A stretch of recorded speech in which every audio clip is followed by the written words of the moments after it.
I hadn't spoken to my father in almost 4 months.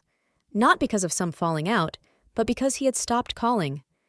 At first, I chalked it up to him adjusting to retirement life in Florida, long walks, shuffleboard, and early dinners. But then, the calls simply stopped. I had been raised by him alone after my mother died. I was 9. He used to say I was his girl, and even after I moved to Ohio for work, we kept our Sunday morning phone calls sacred. When he met someone new last year, a woman named Denise from his golf club, I was genuinely happy for him. He'd been lonely for a long time.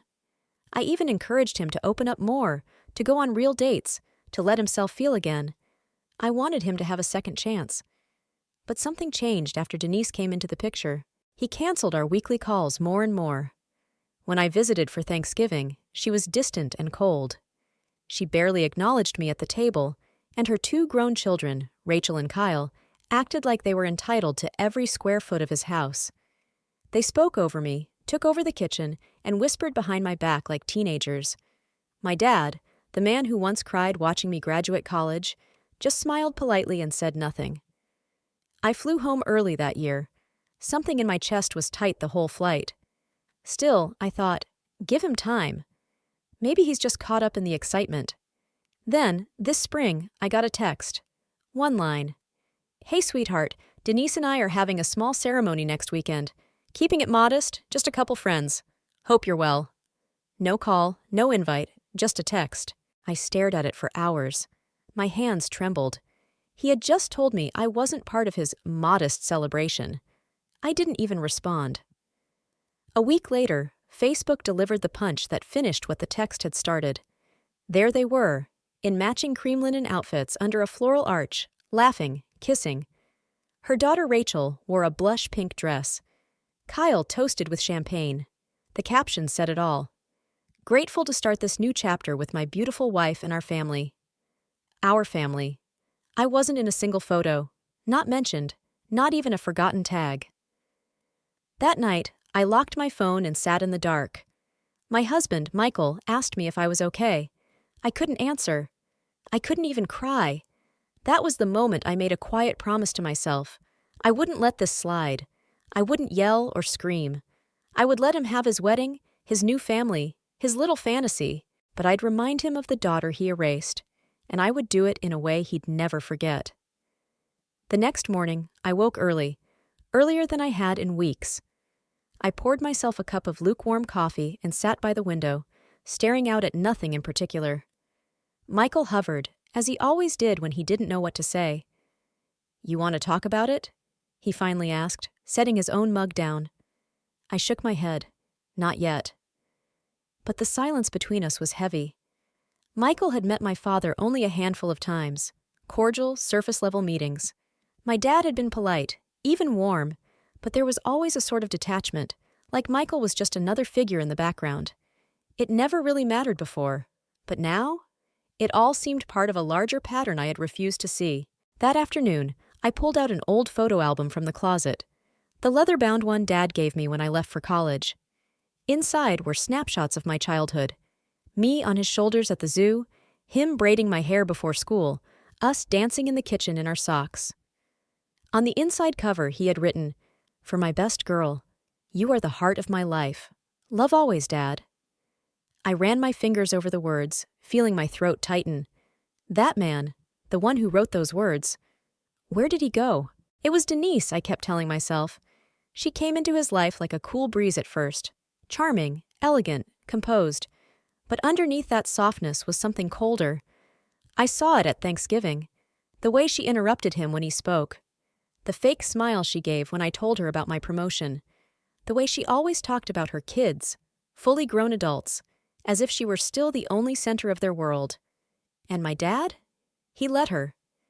He sat there, smiling like she hung the stars. Like I was an old photograph he kept in a drawer but no longer needed to look at. I opened Facebook again, just to make sure it hadn't been a bad dream. The post was still there, still getting comments. You all look so happy. What a beautiful family. Congratulations, lovebirds. Each comment felt like a slap. I wasn't just excluded, I was erased. I clicked on Denise's profile. Public, of course. I scrolled through photos of brunches, beach outings, and tennis games. Rachel and Kyle were everywhere. And slowly, something began to form in my mind. Not revenge exactly, but clarity. If my father was willing to forget who I was, I would remind him. I started gathering documents, old emails, financial records, photos, things I hadn't touched in years, not out of spite, but because I needed something more than feelings. I needed facts. Because there was something off, something I couldn't quite name, and I had a gut feeling Denise and her kids were more than just manipulative. I just didn't know how deep it went yet, but I intended to find out. It began with the house. My father's house, the one I grew up in, had been in our family for over 30 years. A modest 2-story with white shutters, a creaky porch swing, and the kind of warmth that lingered in the walls. He'd always told me it would be mine one day, that he wanted to keep it in the family. But something had changed. I checked the county records. The deed had been quietly transferred to a trust, just 3 months ago. The trust bore Denise's name. Denise and Rachel. Not my father. Not me. The breath left my lungs like a punch. I sat back in the chair, the screen's cold glow reflecting in my eyes. It wasn't just favoritism anymore. It was a pattern. One I hadn't noticed because I had been too focused on keeping the peace, too afraid of seeming jealous or childish. But now?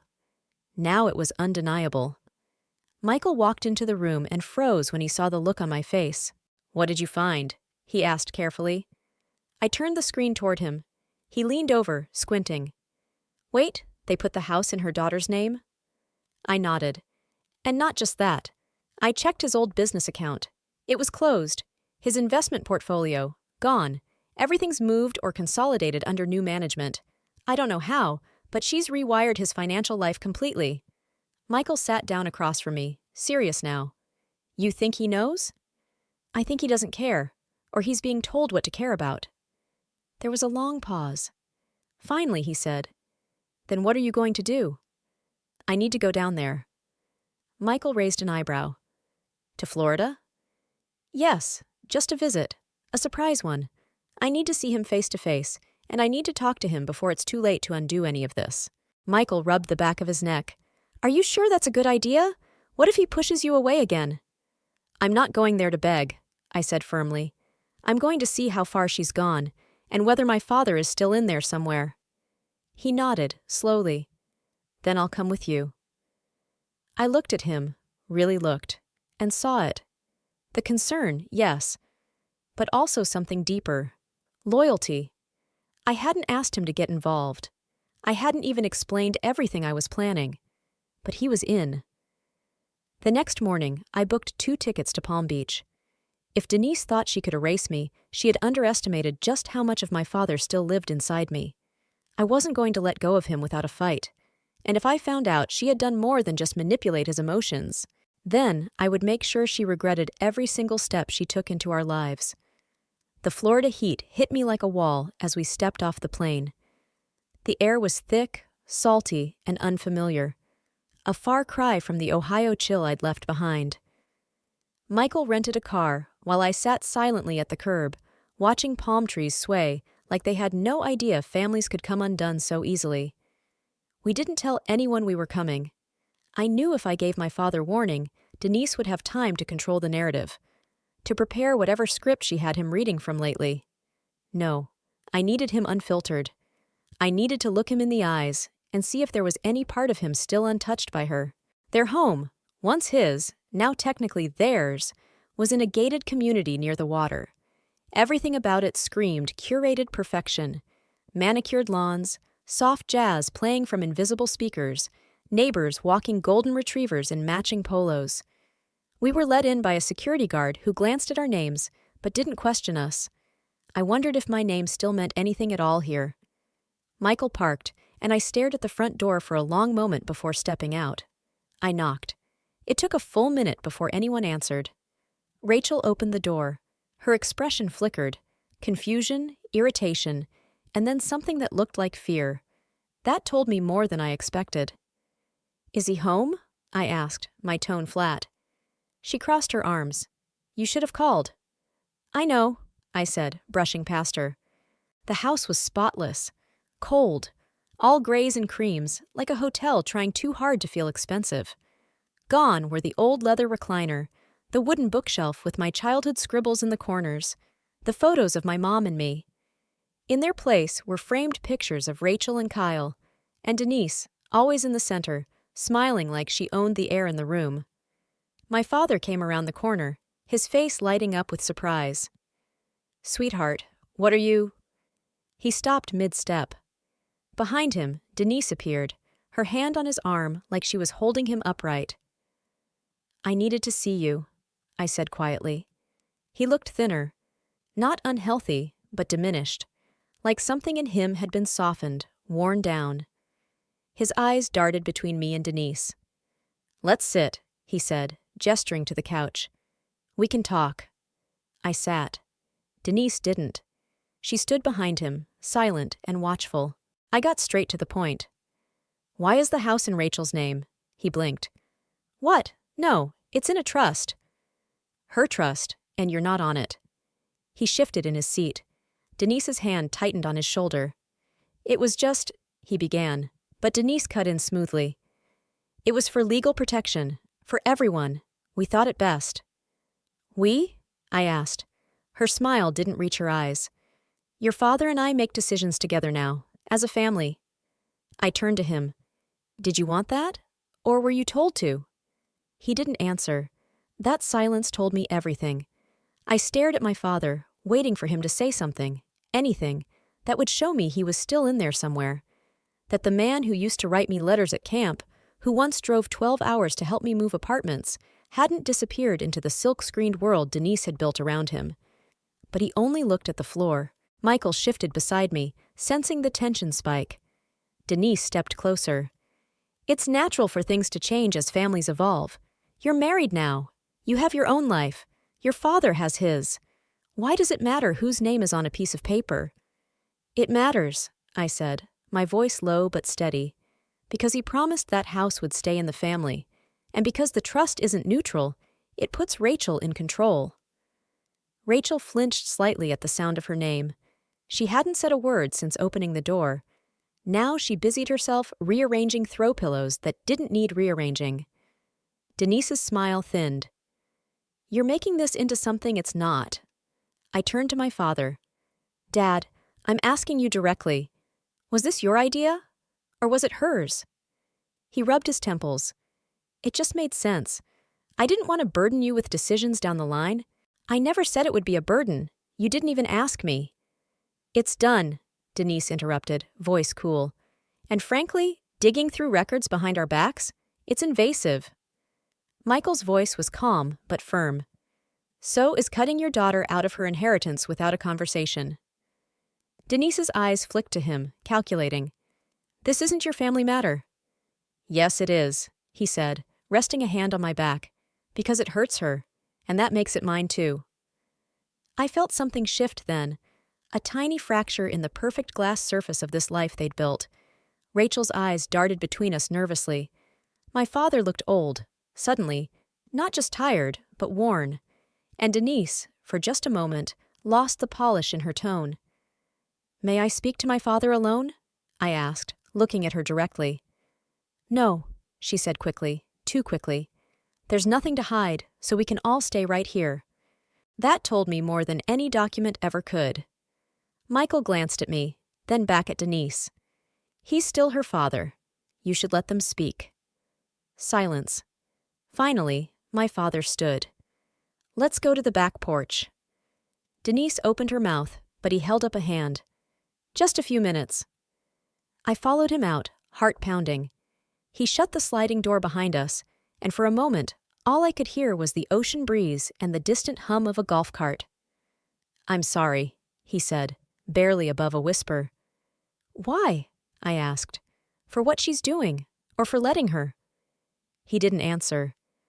"I think you know what's happening, Dad. You're just too tired to fight it." He looked at me, his eyes filling, and that's when I knew. He hadn't chosen this. He had surrendered, and now it was up to me to do what he wouldn't. That night, Michael and I checked into a small hotel down the road. Neither of us spoke much during the drive. I stared out the window, my father's empty eyes still replaying in my mind. "He's scared," I said finally. Michael nodded. "Yeah, and I think Denise knows it." I pulled out my laptop and opened the document where I had been collecting notes. Dates, financial transfers, legal documents, everything I'd been piecing together since that text. I hadn't expected to use it this way, not like a weapon, but now it felt necessary. "Do you think he'd sign anything if I gave it to him?" I asked. "To take back control?" "I don't know," Michael said. "He seems like a man who's lost his will, but maybe if he saw what was happening in black and white." I stared at the screen. "Then that's what I'll give him." The next morning, I contacted a probate attorney in the area. Discreet, but experienced. I told him just enough to raise an eyebrow. Within an hour, I had confirmation. The trust Denise had established was legally airtight, but its setup was unusual. Rushed. No clear explanation for why the original owner, my father, had removed himself entirely. And worse, the trust didn't just cover the house. It included a power of attorney transfer. "Your father's entire legal autonomy was assigned to Denise," the lawyer said. "That's not typical, especially not when there's no documented cognitive decline." I felt the blood drain from my face. "He's still of sound mind," I said. "Just passive." "Well, passivity can be dangerous when someone else holds the pen." I booked another meeting with the attorney, this time with Michael and me in person. We printed every document we had. The lawyer agreed to look deeper into the financial changes, and if necessary, to quietly flag the trust for potential coercion. When we returned to the house later that day, Rachel was alone on the front steps. She startled when she saw us, clutching her phone. "She's not here," she said quickly. "Mom, she went to some foundation luncheon." Michael and I exchanged a glance. This might be our only chance. "Can we talk?" I asked, softening my tone. Rachel hesitated. Then, after a long pause, she nodded. We sat in the living room, the same room that had once smelled of my dad's pipe tobacco and weekend pancakes. Now it smelled like nothing, like it had been scrubbed clean of every memory. "I didn't ask for the house," Rachel said suddenly. "She put me on the trust without even telling me first, said it was for tax reasons. But I didn't sign anything." "Do you know what else she's taken over?" I asked. Rachel looked down. "Everything. She handles the bills, the accounts, the appointments. Dad doesn't even know what he's spending anymore." "Then why stay silent?" She looked up, eyes watery. "Because she's done it before. To someone else. My stepfather. And I didn't speak up then either." The air shifted. I realized then, Rachel wasn't my enemy. She was another casualty. And if we didn't act soon, my father would be next. Rachel sat quietly after her confession, as if afraid to breathe too loud. I didn't press her. Not yet. Sometimes silence does more than confrontation ever could. Eventually, I asked, "What happened to your stepfather?" She looked up, hesitant. "He had a stroke, not severe, just enough to slow him down. That's when she took over. At first it was helping, you know? Bills, groceries, paperwork. Then one day, his car was sold. His name taken off the deed to the house. A month after they married, she sold the house entirely and moved him into a condo. Told everyone it was for his health." "And did he agree to that?" Rachel shook her head. "He stopped speaking up. Just faded out. After 2 years, he was living in a senior facility. I don't even think he knew how it happened." My heart thudded in my chest. The same pattern. The same slow erasure. Denise didn't break people. She dissolved them. Quietly, legally, invisibly. "Why didn't you stop her?" I asked. Rachel's face crumpled. "I was young, scared of her. She's not loud, but she's sharp. She always finds a way to make it look like you're the one causing trouble. And once you say something, you're out." That part struck me. The fear of being erased, of becoming the villain in someone else's script. I stood. "We need to talk to my father again, but this time he needs to hear everything, not just from me, from you too." Rachel hesitated. "She'll know. She always knows." Michael finally spoke up. "If she finds out, it'll be because we're finally pushing back, and maybe that's what needs to happen." Rachel gave a faint nod. Okay, but if I'm doing this, I want to make it right. I looked at her, truly looked, and saw a woman trying to atone. We arranged to meet my father the next morning at a small diner near the water, a place Denise wouldn't likely follow. Rachel said she'd get him there under the excuse of breakfast, just the two of them. Michael and I would be waiting. At 8:02 a.m., they arrived. My father looked confused at first, seeing me and Michael already seated in the corner booth, but Rachel gently guided him over. He slid in across from me, his hands already trembling around the coffee mug. "Dad," I began, voice steady, "we need to talk, and I need you to listen without her voice in your head." Rachel sat beside him and gently placed her hand on his. "I'm sorry," she said to him. "I should have told you what she did before, but I thought maybe this time would be different." My father blinked. "What are you talking about?" So we told him everything, from the quiet control over his finances to the power of attorney, to the trust that left him legally dependent on Denise. I laid the documents in front of him, one by one, nothing emotional, just facts. He didn't say a word for a long time. When he finally spoke, his voice cracked. "I didn't want to be alone again." That broke something in me, because I understood. But love, I realized, shouldn't come with a contract or a signature beneath someone else's name. "There's a way out," I said, "but I can't do it without you. You have to be willing to take back your life." He looked at the papers again, and then, quietly, he whispered, "Help me." By noon, we were at the attorney's office. My father looked pale and unsteady, but he was present. He read every line, pausing often, his hand trembling over the pages that bore his own signature, as if seeing them for the first time. "You signed this?" the attorney asked gently. My father nodded. "She said it was for convenience, in case something happened to me." "Did you read it?" He looked down. I trusted her. The lawyer's expression didn't shift, but his pen tapped once against the desk. That's often how these things begin. Rachel sat beside me, hands folded, visibly tense. She had provided a signed statement of what she witnessed: the sudden financial shifts, Denise's influence, the isolation from family. Her written account, alongside my own and the paper trail I had gathered, formed the foundation we needed. We initiated the first motion, a formal request to suspend the power of attorney, citing possible coercion and lack of informed consent. The attorney warned us this would be a battle. Denise had the advantage of time and control. But now we had something stronger: truth, testimony, and my father's willingness. By the time we returned to the house, Denise was waiting. She stood at the edge of the driveway, arms crossed, mouth tight. Her car door was still open, as if she'd pulled in the moment she found out something was wrong. "Where have you been?" she asked sharply, eyes on my father. "We went out," he said, not meeting her gaze. "With them?" He didn't answer. She turned to me. "What are you trying to do? Tear this family apart?" "I'm trying to save what's left of it." Her voice dropped an octave. "You're poisoning him, filling his head with lies." "No," I said calmly. "Just showing him the papers he already signed. You're the one who's been hiding them." She stepped forward, eyes narrowed. "You don't know what you're dealing with." "I know enough," I said. "And I know Rachel does too." Rachel flinched slightly, but held her ground. Denise spun toward her. "You're turning on me now?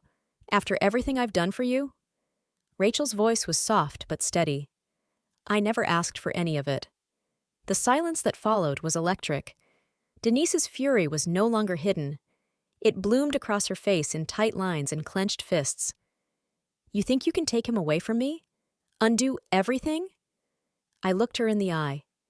"We're not taking anything. We're taking back what was his." For the first time, she looked uncertain. Her control had never been publicly challenged like this, especially not by those inside her curated world. Michael stepped in quietly beside me. "You should leave, Denise, at least for tonight." She opened her mouth, but my father spoke first. "Go," he said, barely above a whisper. Denise froze. "I need time to think," he added.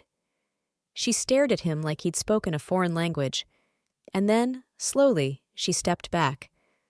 "You'll regret this," she said to no one in particular. And then she drove off. We stood in silence as the car disappeared down the street. The wind shifted, the stillness heavy. My father finally spoke. "I feel like I just woke up from something." I nodded. "You did." The next few days moved like a storm building just beyond the horizon, calm on the surface, but everyone felt the pressure. My father stayed mostly silent, but there was a new steadiness in the way he moved through the house. He stopped asking permission to do simple things. He made his own coffee, turned on music that wasn't soft classical. Once, I caught him staring at an old photo of my mother that I found and placed quietly on the hallway table. He didn't say anything, but he didn't remove it either. Rachel stayed at a hotel. She said she needed space, from Denise, and from the version of herself she'd been trying to please. We met for coffee every morning, and each time I saw more of her real self emerging, someone thoughtful, unsure, but trying. But Denise wasn't gone. Not really. The first letter came by courier, a legal notice, official, heavy, and cold. She was contesting the petition to suspend her power of attorney. In her statement, she accused me of manipulation, emotional coercion, and exploiting a vulnerable senior citizen for personal gain. Her language was clean, professional, but every word was a knife. My father read the letter in full, then folded it and set it down. "She's scared," he said quietly.